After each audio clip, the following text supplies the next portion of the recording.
আসসালামু আলাইকুম বন্ধুগণ।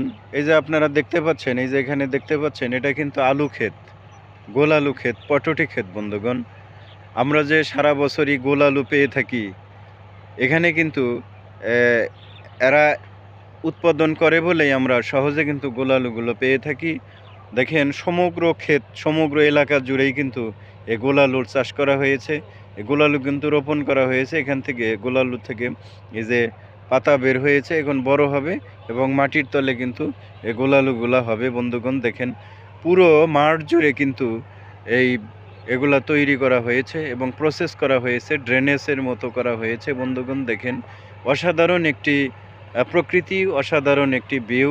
সমগ্র এলাকা জুড়েই কিন্তু এই অবস্থা করা হয়েছে। এখানে আলু বোনা হবে, উইথ আলু কিন্তু বোনাও হয়েছে। এই যে বাম পাশে দেখতে পাচ্ছেন, এই যে এখানে আলু কিন্তু জ্বালিয়ে বের হয়েছে বন্ধুগণ।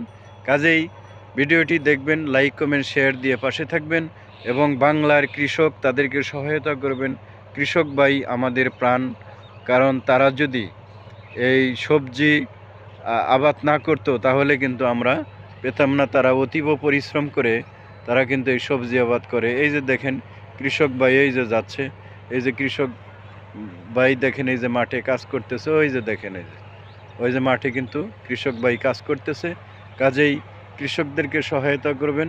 কৃষকই আমাদের দেশের কিন্তু আসলে সম্পদ। তারা পরিশ্রম করে বলেই আমরা কিন্তু ফসল পেয়ে থাকি, সবজি পেয়ে থাকি। ভিডিওটি দেখবেন, লাইক কমেন্ট শেয়ার দিয়ে পাশে থাকবেন।